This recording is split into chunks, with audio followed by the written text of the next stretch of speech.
Upgrade daw. Kaya meron na siyang meron nakasinta dito na dalawang capacitor na 63 volts na 10,000 microfarad. Tapos ginawa niya ito, tinasan yung value ng power transistor C5200 and then A1943. Kaso dito ako medyo nadismaya. Shield na plastic. Itong ginawa niya na insulator.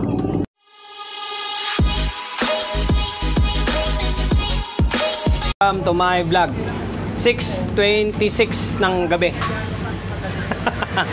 Ang dilim sa labas oh. Ito, meron ako natanggap dito na integrated ulit. Content ulit tayo ng integrated. Titanium audio. Ayan, AB602 BT or my Bluetooth.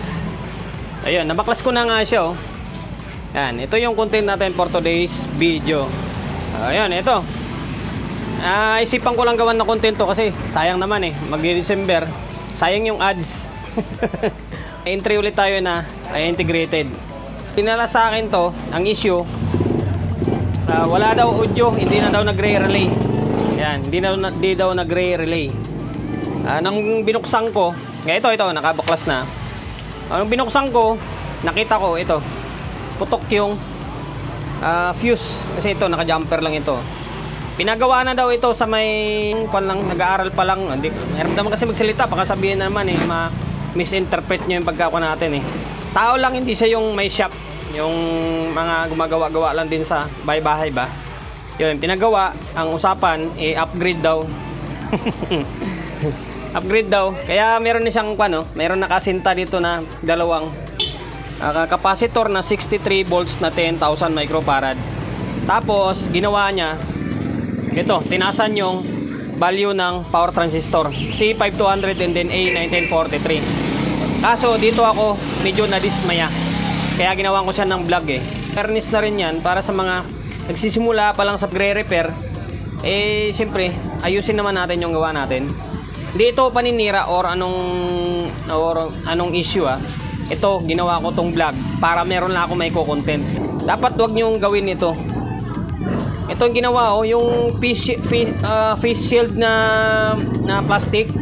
Itong ginawa niya na insulator na mica insulator, ginamit niya is face shield. Kaya nanluntoy siya na hindi talaga pwede yan kasi hindi yun makaka-transfer ng init sa may heatsink. Hindi ma-absorb ng heatsink yung init dito sa may power transistor. Kaya nasira yan. Lahat yung ginawa niya ganyan Yung iba nga di pa nakaayos Yan. Pwede naman yung yung sa may 5200 sa may C5198 and then A1941, yung insulator noon. Pwede naman kahit maliit yun, isakto mo lang sa diyan, ma-cover lang yung body ng transistor na 500 na yan, pwede na yon. Bakit pinalitan niya ng ganito? Ayan nanuntoy tuloy siya. Kasi may init siya na hindi nakaka-transfer yung init sa may heatsink. Ayan, ito yung mission ko sa video na ito. Ayan, putok yung na-check ko na. Nung na-check ko na ito, putok yung fuse, sira itong mga transistor. Mangyari siguro nito, pumayag naman yung mayari. Babalik ko na lang sa dating, huwag ko kung mayroon akong available na mga transistor na 5198 or kung ilang piraso yung naiwan dyan, is-try ko na ibabalik. Basta usapan namin dito, na ibabalik ko sa normal. Tapos kung yung upgrade yung pinag-uusapan, kasi sabi daw sa kanya upgrade kasi nangyari na ang katotohanan na hindi naman siya na-upgrade kasi hindi naman binago yung drive yun pa rin naman yung pyesa dyan wala siyang ginalaw. Tinasan lang yung value ng power transistor tapos nag-add lang siya ng capacitor. Hindi naman dinagdagan itong transformer, kaya wala rin, useless din. Hindi upgrade yung tawag dyan.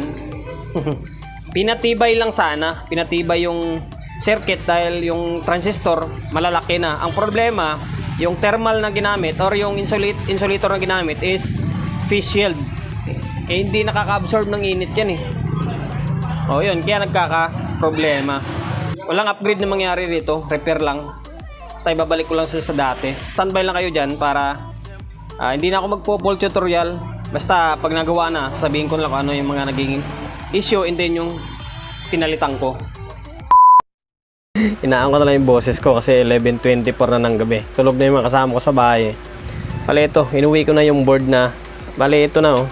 Binaklas ko na yung mga mahiwagang sa pin niya.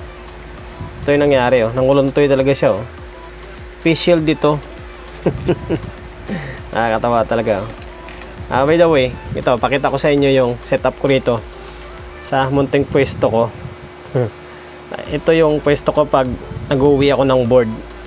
Ayan, yan. Meron lang akong isang transformer dito. Ayan. AB5 auto yan.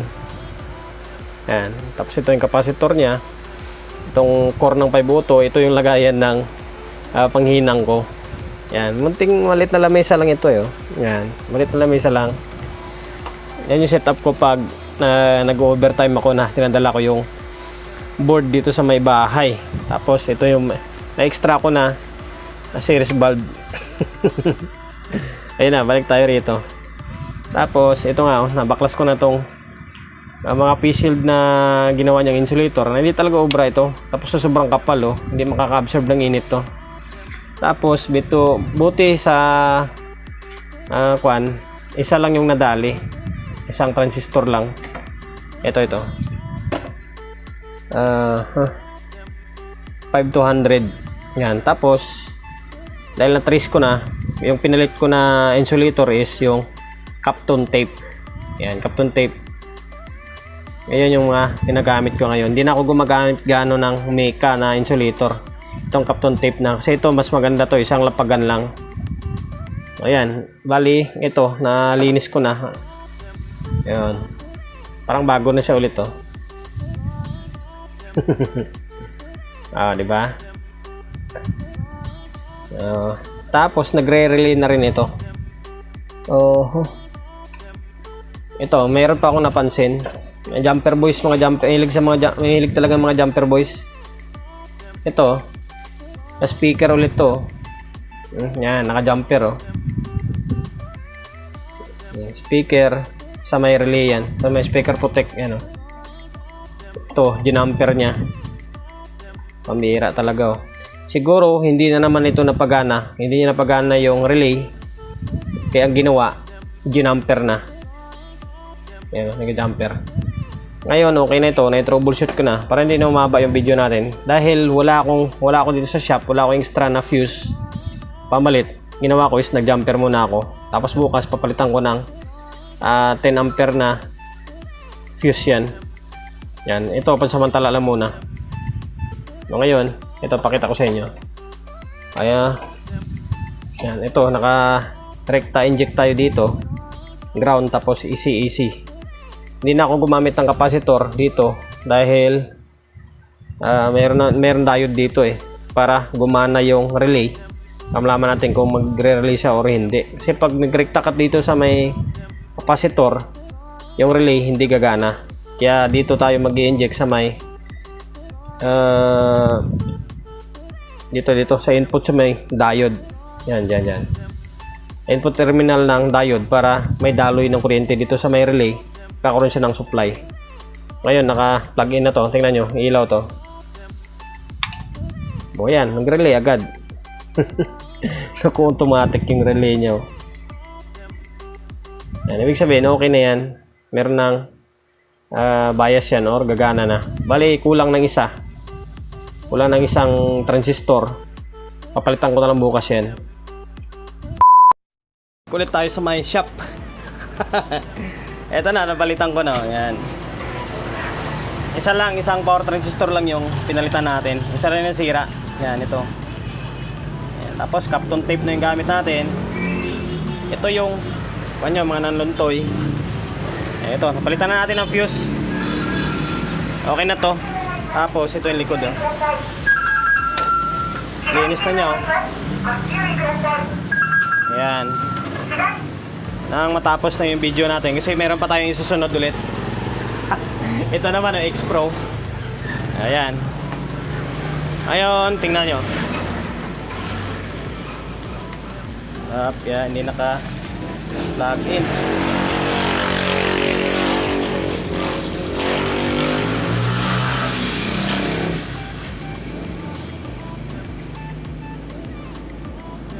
Ayan na, relay na. Bilis ng kanya, halos kunti na yung delay niya. O yan, malakatik agad. So, normal na to, may audio na to. May bias na to eh, nasukat ko na eh. Ano natin?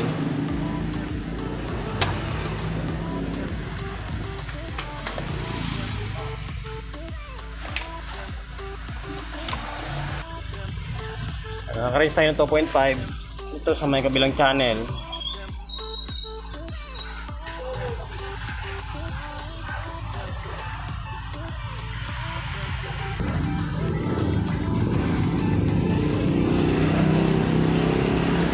Ayan oh, baba lang ng bias niya, nasa 0.3 lang oh. Ayan, tapos sa kabila oh, naka-reverse sa may kabila.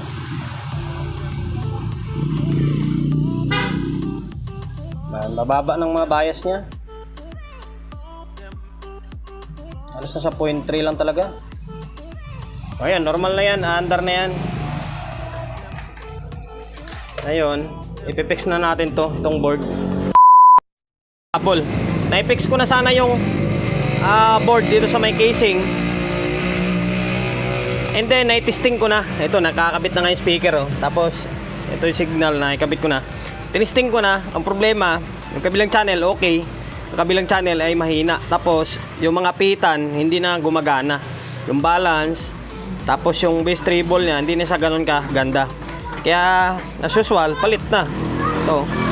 Kasi usapan naman namin ng may-ari nito, yung dapat palitan, palitan na. Kasundo naman kami sa presyo eh. Sama ko na rin yung mic. Para isang gawaan lang, kapalit na rin tong mic. Master volume, palit na rin. Bali, pitong control yung pinalitan natin. Sama yung balance nya. Pito ba? 3, 5 o 7. Yan, ito yung mga pinapalitan natin. Yan, ito. Then ito. Ngayon, ipipix ko lang ulit ito. And then testing ko na ulit. Naibalik ko na yung board na tone control and then master volume natin sa mic casing. Para hindi umaba yung video natin dahil wala namang kwentang vlog ito eh. Ito na, nakapix na siya. Titanium audio. Ayun, kinabitan ko siya ng dalawang speaker. Ito guys, natanggal pa yung isa. Dalawang audio, yung speaker na gagamitin ko is dalawang mid. Yun na, dalawang mid na yan. Yan yung kapatugtugin natin. Marinig natin na mayroon ng audio and then normal na siya. Eh, okay na yun. Tapos wala na, tinanggal na natin yung capacitor. Yan na, balik na sa dati to. Maganda-ganda na siya tingnan kahit pa paano. Ano, diba? Ngayon,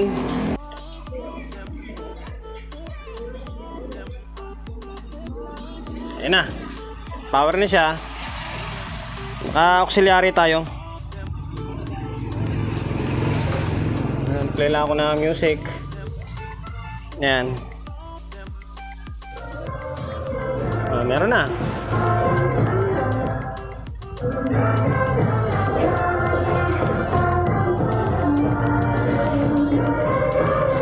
May makapiright tayo. Lintik original music yan.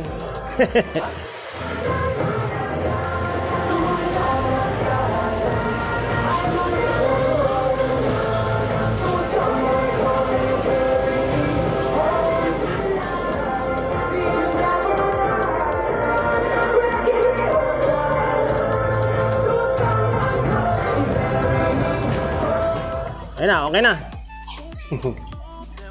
Yun lang, hanggang dito lang yung video natin tungkol sa Titanium audio na AB602 BT or Bluetooth. Yun na, may mga entry na tayo sa integrated. Sunod-sunod pa, puro integrated yung gawa natin. Yan lang guys, hanggang dito na lang. Promotion bago tayo magtapos. Sa mga gusto magpaparepair, number 41 Don Julio Gregorio Street sa Oyo Road, sa Oyo, Quezon City. Social media pages natin, sa mga hindi pa nakapag-follow, paki-follow, and then siyempre paki-share ng mga walang kwentang video natin.